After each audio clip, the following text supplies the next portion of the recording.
The following program contains scenes of relaxed personality. Viewer discretion is advised.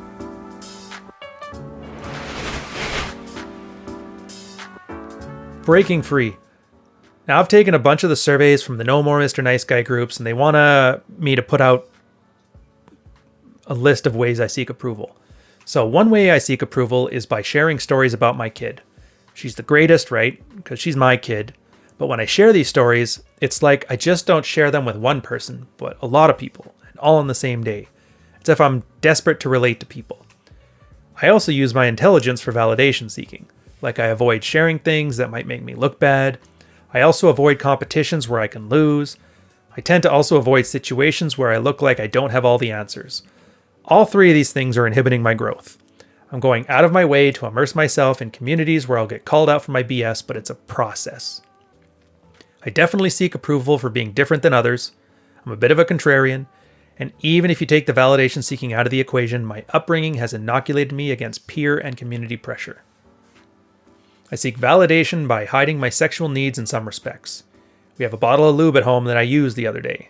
My wife found it open and teased me about it. I denied it. Why? Shame. Trying to impress her as being above my sexual needs when I'm not. This is the same woman I've argued with all weekend about her withholding intimacy. In retrospect, I should have teased her back and said someone has to do it. Being a good worker may be the most time-consuming way I seek validation. I routinely work 10 to 12-hour days with no explicit promise of a raise. I also have the tendency not to delegate as much as I should to others because I don't want to burden them too much. I know some associates have taken advantage of that. I use humor all the time to seek approval at the risk of looking like a clown, and I think the antidote here is just to relax, but I don't have a relaxed personality. A couple of terms before we get started. Embarrassment. Again, I've talked about it before in a previous video. I call it hiding the badness. We've already gone over that, so I'm not going to tread over old ground here. But just know, a lot of these things that guys do that are actually embarrassing are done out of a fear of a different kind of embarrassment. Again, we all have certain things we're embarrassed about and certain things we don't mind so much, even if those ones actually are more embarrassing from an objective standpoint. Now, it's funny. We can all sit here and laugh. Yeah, he used a bottle of lube. His wife found out, made fun of him. The point is, there's so many better ways to handle that, but it all stems from whether you're going to let embarrassment dictate your actions.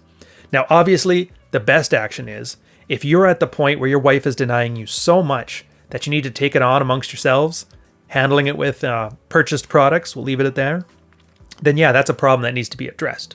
So going out to get a plate, obviously that's maybe not the first option. A girl turns you down once in 10 years. You're not going to go find somebody at the bar the next day.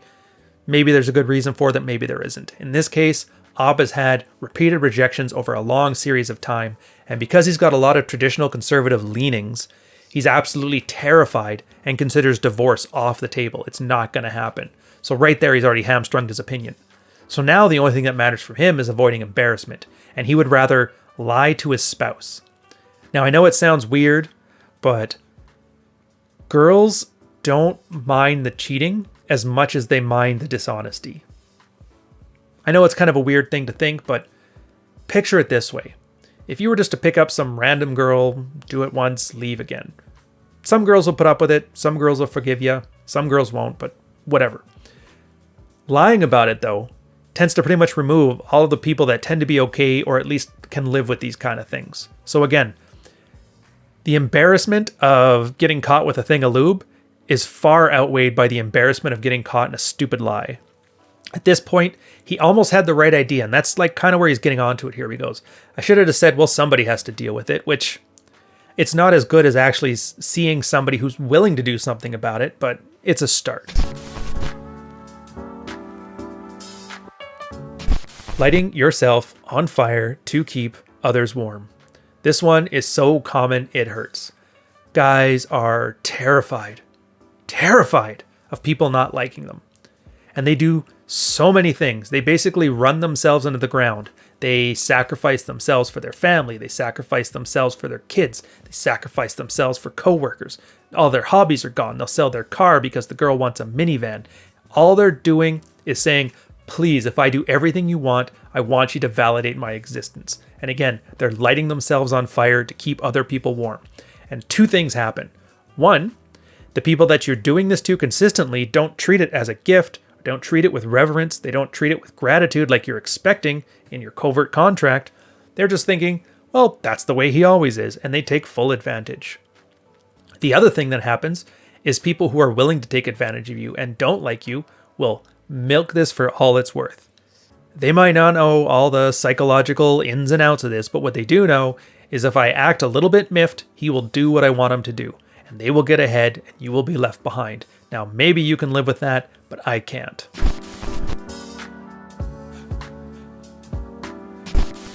Being contrarian for the sake of it, I call this one peak Reddit. This isn't even a red-pilled concept so much as it is just an insufferable person situation.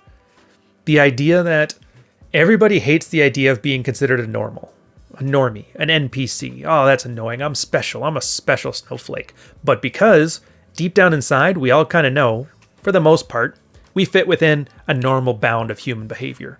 We're all more similar than we like to admit. So what people do is they take on the contrarian stance. Well, if I'm just against everybody, then I have to be different because I'm doing exactly what the normies don't do. If that sounds familiar to any of you 90s kids, that's because of the goths and the emos. They all said the same thing. Oh, I don't want to fit in with these dorks. And then they go and they dress up in black lipstick and hang out together with another group of guys that dress up in the same black lipstick. It's kind of silly when you think about it, but all that's doing is replacing your mainstream cultural thing with a niche. Again, it's not a personality. Being contrarian is just a way of saying, I don't want to be part of your social group, which you can do that if you want to, but that's the problem.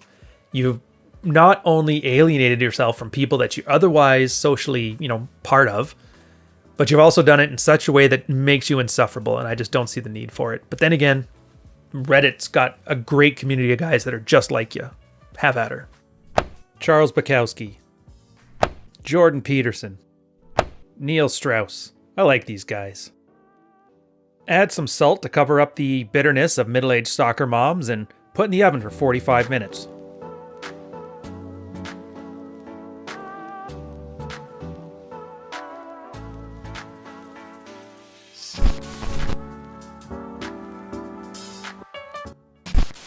See, and the funny thing is my advice for this guy is basically what he's doing. I've been taking these no more Mr. Nice Guy breaking free exercises because this guy is doing what you're supposed to do. Take a hard look in the mirror. Understand, okay, what things am I doing that are unattractive? What neediness am I having? What validation seeking am I doing? Which nice guy behaviors am I doing? Come up with a few ideas. Okay, what can I do to stop doing it? Why am I doing it? And then just take some action. Come back, report. It's a repeated process. They're called OODA loops. That's observe, orient, decide, and act. And the idea is if you can perform these loops in a faster and faster rotation, you're going to make yourself a far better position to make positive changes than somebody who doesn't. And in this case, my advice to this guy is just keep doing what you're doing here and don't do it by yourself.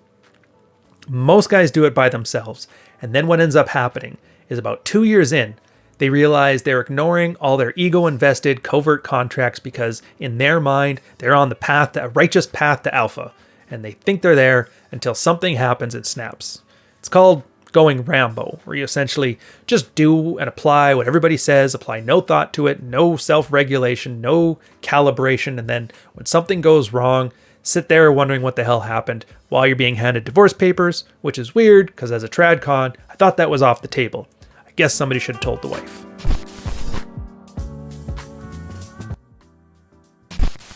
The reason this matters for you is because you're on the internet and chances are you either have been a spurg or you are a spurg right now. Welcome to the internet. Everybody has autism. Hope you enjoy your stay.